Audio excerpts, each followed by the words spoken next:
आज मैं आपको ट्रेवल कराने वाला हूं दुनिया के एक ऐसे देश की जिसकी सभ्यताएं दुनिया में सबसे ज़्यादा पुरानी हैं। एक ऐसा देश जिसमें 5000 साल से भी पुराना कपड़ा मिला है और आज जो हम कैलेंडर यूज करते हैं वो भी उसी देश की देन है। वीडियो में आगे बढ़ने से पहले आपसे एक छोटी सी रिक्वेस्ट है, प्लीज़ वीडियो एंड तक देखें और चैनल को सब्सक्राइब कर लें। शुरू करते हैं आज का ये शानदार सफ़र इजिप्ट देश का, यानी कि जिसको हिंदी में मिस्र कहा जाता है।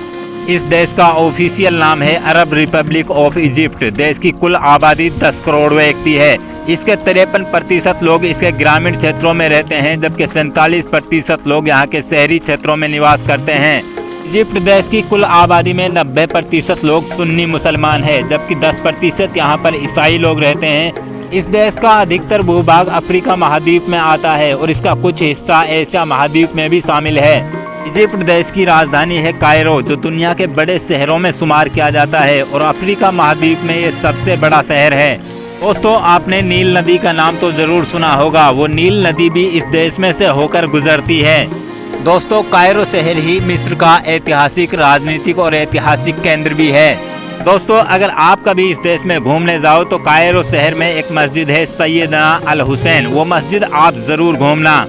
दोस्तों, कायरो शहर में ही इस देश का सबसे बड़ा म्यूजियम है। इसमें आपके लिए ऐतिहासिक चीजें देखने के लिए मिलती हैं। आप इसमें घूमकर यहाँ के इतिहास के बारे में बहुत कुछ जानकारी हासिल कर सकते हो।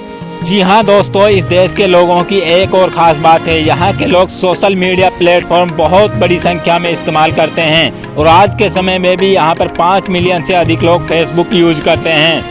दोस्तों, आज के समय में जो हम 365 दिन का कैलेंडर यूज करते हैं वो भी इजिप्ट की ही देन है और इस कैलेंडर निर्माण के पीछे भी एक बहुत बड़ा रहस्य है। यहाँ के लोग जो नील नदी के किनारे पर रहते थे, पहले समय में नील नदी में बहुत बड़ी बाढ़ आया करती थी, तो उन्होंने दिन और समय निर्धारित करने के लिए इस कैलेंडर का निर्माण किया था।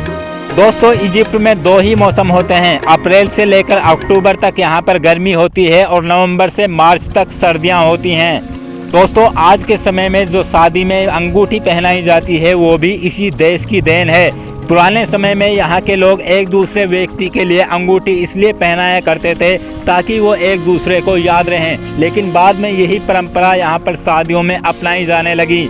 दोस्तों, यही वो देश है जिसमें मरने के बाद भी लोगों को बहुत अच्छे तरीके से सजा कर रखा जाता है, यानी कि मम्मी बनाने की शुरुआत भी इसी देश से हुई थी और देश की दुनिया के सबसे बड़े पिरामिड भी इसी देश में देखने के लिए मिलते हैं, जो दुनिया के 7 अजूबों में शामिल हैं।